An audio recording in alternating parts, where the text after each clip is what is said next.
अगर आपकी कर्क राशि है या कर्क लग्न है और पिछले कुछ समय से आपको ज्ञान तो बहुत मिल रहा है, लेकिन पैसा बिल्कुल नहीं मिल रहा।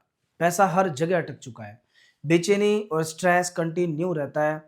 पूजा पाठ से मन हटने लगा है। आपको ऐसा लगता है कि पहले आप पूजा पाठ करते थे, लेकिन अब से पूजा नहीं हो रही है आपसे। मंदिर जाना नहीं हो रहा है, भगवान के सामने बैठना नहीं होता है। या फिर लोग आपका फ़ायदा उठा रहे हैं, पैसे का लॉस बहुत हो रहा है, बहुत ज़्यादा ब्याज पर आपको पैसा किसी से लेना पड़ रहा है। तो आप ये मान के चलना कि कुछ नेगेटिव ग्रहों का नेगेटिव प्रभाव पूरे पूरे तरीके से आप पर है और ये वीडियो आपको पूरा देखना चाहिए, ज़रूर देखना चाहिए। क्योंकि इस वीडियो में केवल समस्या नहीं है, पूरा समाधान है। कुछ ऐसी चीज़ें हैं जो आपके साथ घट रही हैं, उनका उपाय करना आपके लिए बहुत ज़रूरी है।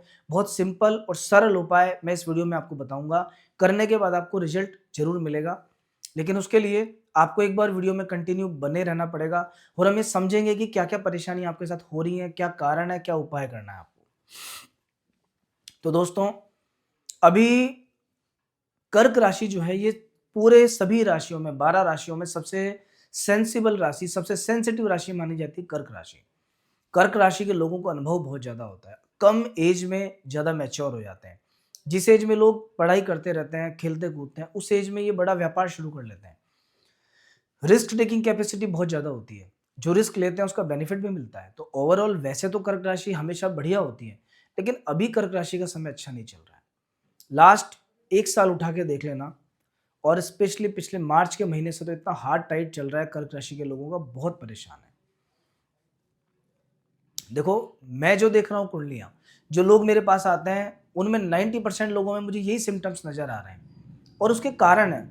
मैं आपको बताऊँगा ऐसा क्यों हो रहा है प्रॉपर लॉजिक के साथ, ग्रहों की कंडीशन के साथ। 1% में ऐसा हो सकता है कि आपके साथ ऐसा नहीं हो रहा, उसका कारण ये है कि आपकी कुंडली में ग्रह दशा एकदम उल्टी है। कुछ ना कुछ ग्रह और चल रहे हैं।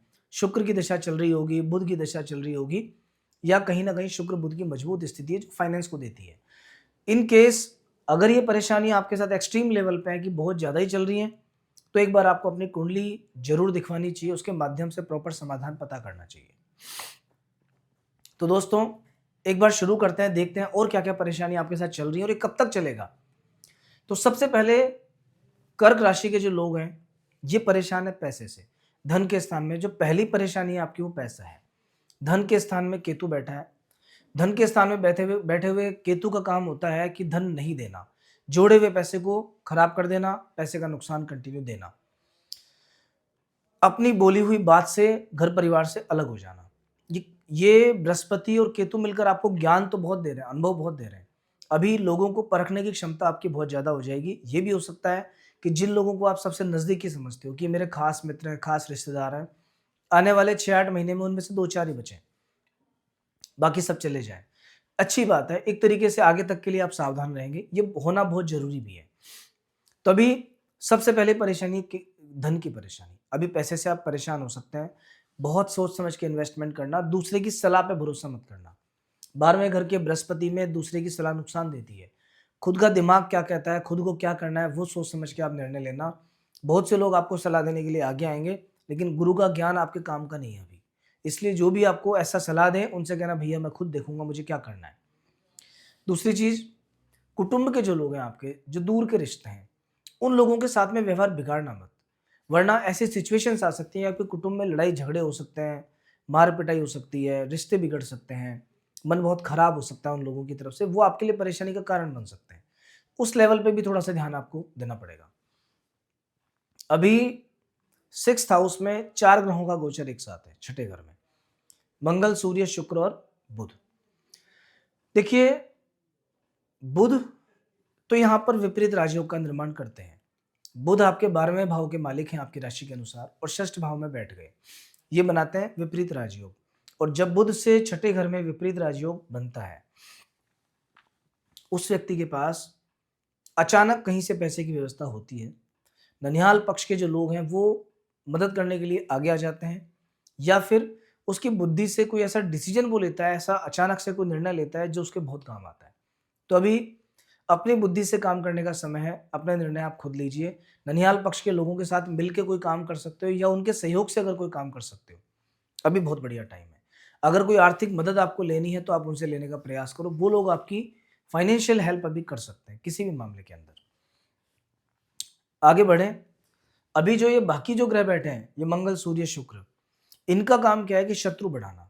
बेवजह के लोग आपसे शत्रुता ले सकते हैं, लोग बैक बाइटिंग कर सकते हैं, पीठ पीछे नुकसान पहुंचा सकते हैं, प्रयास कर सकते हैं, षड्यंत्र रच सकते हैं।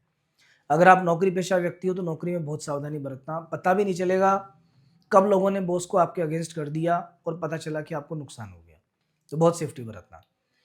अगर आप व्यापारी आदमी हो तो अपने व्यापार का ध्यान रखना, पड़ोस के दुकानदार से ही आपको नुकसान हो सकता है। आपकी जो स्कीम है, आपका जो व्यापार है, सेम ट्रेड कोई और व्यक्ति स्टार्ट कर सकता है, आपका आइडिया कोई और चुरा सकता है, सेम चीज स्टार्ट कर सकता है। तो बिजनेस वालों को बिजनेस में बहुत ध्यान रखने की आवश्यकता है। अभी खर्चों पे कंट्रोल करो, खर्चा अनएक्सपेक्टेड आएगा, बैक टू बैक आएगा, एक के बाद एक खर्चे आपके साथ में होंगे, आप चाह कर भी अपना हाथ नहीं रोक पाएंगे, पर प्रयास कीजिए कि खर्चों पे जरा सा नियंत्रण आपका बन जाए। अष्टम भाव में राहु है, ऑब्स्टिकल्स का मेन कारण है, हर काम अटक के रुक के परेशानियों के साथ हो रहा है। पिछले कुछ वीडियोस में मैंने आपको बताया कि राहु का उपाय अभी करना बहुत जरूरी है। अगर राहु का उपाय नहीं करोगे तो आपको ऐसा लगेगा कि सारा पुण्य जा खा रहा है, जो मैं इतनी पूजा पाठ कर रहा हूँ, जब तब कर रहा हूँ, ये जा खा रहा है। क्योंकि राहु का काम है सब चीजों को छोड़ के नुकसान देना। कोई भी काम एक बार में नहीं बनेगा, पहले उस काम में अड़चन आएगी, पहले उस काम में दिक्कत आएगी, तब जाके वो काम बनेगा। राहु के उपाय कीजिएगा, आगे हम उपाय पे चर्चा करेंगे एक साथ, आपको राहु का भी बहुत शानदार उपाय मैं बताऊंगा। दोस्तों, शनि आपके भाग्य स्थान में विराजमान है, भाग्य को स्लो कर देते हैं, 2.5 साल एक राशि में रहते हैं, जहां बैठ जाते हैं उस भाव की, उस चीजों की गति कम हो जाती है अपने आप ही। तो भाग्य थोड़ा स्लो है, जो काम 10 दिन में बनना चाहिए वो 1 महीने में बनता है, अटक अटक के। जहां पे आपको उम्मीद है कि सामने वाला व्यक्ति मुझे आज मिल जाएगा, वो 3 दिन बाद आपको बुलाएगा मिलने के लिए। शनि का भी कुछ उपाय आपके लिए जरूरी है। बृहस्पति अभी 12वें घर में है, 12वें घर के बृहस्पति शुभ कार्य में खर्चा बहुत करवाते हैं। घर में शादी ब्याह हो सकता है,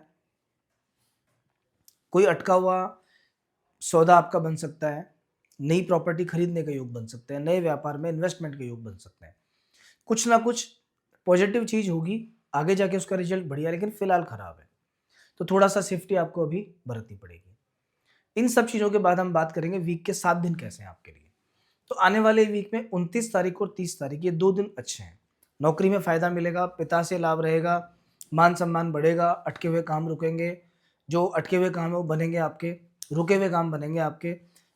ऑफिस में अगर बॉस से झगड़ा है तो झगड़ा दूर होगा, जो आपके कलीग्स हैं, सबॉर्डिनेट्स हैं, वो आपका सपोर्ट करेंगे। अगर कोई इन्वेस्टमेंट करना है शेयर मार्केट वगैरह में, तो 29 से 1 तारीख तक का समय बेस्ट है। 31 और 1 तारीख के 2 जो दिन है ये फाइनेंशियली बहुत अच्छे हैं। सबसे अच्छे दिन में मैंने लिखा भी है कि 31 तारीख और 1 तारीख, ये 2 दिन आपके लिए परफेक्ट है। पिछले साल का एंड, नए साल की शुरुआत, ये बहुत अच्छी जाने वाली है आपकी, कुछ ना कुछ बहुत अच्छा आपके साथ होगा। तो इन 2 दिनों में जो करोगे, जैसा करोगे, अच्छा फल मिलेगा आपको। 2 तारीख और 3 तारीख, ये 2 दिन ऐसे हैं जब आपको बहुत सावधानी बरतनी है, पैसा बचा के रखना है, किसी से झगड़ा नहीं करना, वाद विवाद नहीं करना, किसी विवाद में पड़ना मत आप। विवाद करोगे नुकसान आपको होगा, खर्चा बढ़ा रहेगा, अनावश्यक खर्चे आपके सामने आएंगे। थोड़ा सा हाथ रोक के, थोड़ा संयमित होकर, थोड़ा क्रोध पे नियंत्रण करके, और सर्दी, खांसी, जुकाम, कफ, कोल्ड से विशेष बचते हुए। 4 तारीख का समय अगेन बहुत अच्छा है, मान सम्मान बढ़ाएगा, सरकार से कोई काम है, किसी बड़े आदमी से कोई काम है, या मन अशांत है, ये दिन आपके लिए बहुत अच्छा है। संडे का दिन आपको मेंटली रिलैक्स करेगा, किसी व्यक्ति से मिलोगे तो पॉजिटिव बात ही करेगा आपके लिए, ओवरऑल ठीक है। तो दोस्तों, ये आपका राशिफल मैंने आपको बताया। अब बात करेंगे आपके लिए उपाय की। राहु का उपाय सबसे पहले बहुत जरूरी है। राहु के लिए सबसे अच्छा उपाय होगा, इस समय पर सर्दी का मौसम है, कम से कम 8 कंबल आप दान करो। मिनिमम 8 है, मैक्सिमम की कोई सीमा नहीं है। ऐसे कंबल देखिए जिनमें 2 रंग हो, कोई भी 2 रंग नहीं मिले तो नीले रंग के कंबल हो सकते हैं, और वो कंबल लेके चुपचाप किसी गरीब आदमी को दान कर देना। जिसको दान करते हो उससे ना कोई पैसा लेना, ना कोई सम्मान लेना, ना वो आपको हाथ जोड़ के कुछ बोले, गुप्त दान जिसे बोलते हैं। उस तरीके से अगर दान कर दोगे, राहु बहुत प्रसन्न होंगे। 2-5 मंदिर देखिए, उन मंदिरों में डस्टबिन, झाड़ू ये रखवा दीजिए, डस्टबिन रखवा दीजिए, झाड़ू रखवा दीजिए, ये हो जाएगा आपका राहु का उपाय। अगर आप और कर सकते हो तो मछलियों को आटा डलवाने का काम करो, जहां कहीं भी पॉसिबल है आपके लिए। 2-5, कम से कम 2-5 शनिवार मछलियों को आटा डलवा दो आप। मछलियों को आटा डलवाओगे, इससे भी राहु अपना ठीक होता है। आगे आपको जो ज़रूरी है वो है बृहस्पति का उपाय, ताकि खर्चा नहीं हो और पैसा थोड़ा-सा आए आपके पास। बृहस्पति का सबसे सिंपल उपाय तो देखो ये है कि थाली में जूठन नहीं छोड़नी है आपको। जो भी खाना खाते हो, अगर आपने थाली में जूठा छोड़ा, आपका बृहस्पति खराब हुआ। तो आगे से ध्यान रखना, आने वाले समय में या हमेशा के लिए थाली में जूठन नहीं छोड़नी है, और पहली जो रोटी आती है थाली में रखते हैं, वो गाय के लिए निकालनी है। यहाँ से बृहस्पति को ठीक करने का उपाय आप कर लेंगे। दूसरा, गुरुवार के दिन केले नहीं खाने हैं। केले का पौधा अपने घर में लगा लो, उसमें जल चढ़ाना शुरू कर दो। देवगुरु बृहस्पति का एक मंत्र होता है, ओम ग्राम ग्रीम ग्रोम से गुरुवे नमः। इस मंत्र की एक माला का जप आप प्रतिदिन चालू कर दो। पीले रंग की चीजें डोनेट करनी है किसी को, किसी गरीब व्यक्ति को पीले रंग के कपड़े दे सकते हो, पीली चीजें और दे सकते हो, पीली मिठाई बांट सकते हो। जितना पीले रंग का दान करोगे, बृहस्पति उतने प्रसन्न होंगे। अगर आप एक गुरुवार महीने में एक गुरुवार पढ़ने लिखने की चीजें दान करते हो, स्टेशनरी आइटम्स दान करते हो गुरुवार के दिन, और अगर आपको घोरा देखना आता है तो गुरु की होरा में दान करना, ये गुरु का बेस्ट उपाय होता है कि महीने में एक गुरुवार के दिन गुरु की होरा में पढ़ने की किताबें या पढ़ाई से जुड़ी चीजें, बैग हो सकता है, पुस्तकें हो सकती हैं, टिफिन हो सकता है, कुछ और हो सकता है जो बच्चों के काम आए, स्कूल में लेके जाएं, ऐसी चीजें आप दान करो। इससे बृहस्पति की विशेष प्रसन्नता होती है, बृहस्पति विशेष प्रसन्न रहते हैं और अपने फल पूरे अच्छे देते हैं। तो मित्रों, जैसा मैंने आपको सजेस्ट किया, जो दिन मैंने बताया, उनके अनुसार आप डिसीजन लीजिए। आने वाला समय निश्चित रूप से आपका समय है, बहुत अच्छा समय है। जो परेशानी आपने बिताई है, उस परेशानियों का फल आपको अच्छा मिलेगा। तो नववर्ष 2026 की सभी कर्क राशि के दोस्तों को बहुत बहुत शुभकामनाएं। जल्दी मिलेंगे नए राशिफल के साथ। जय श्री राम।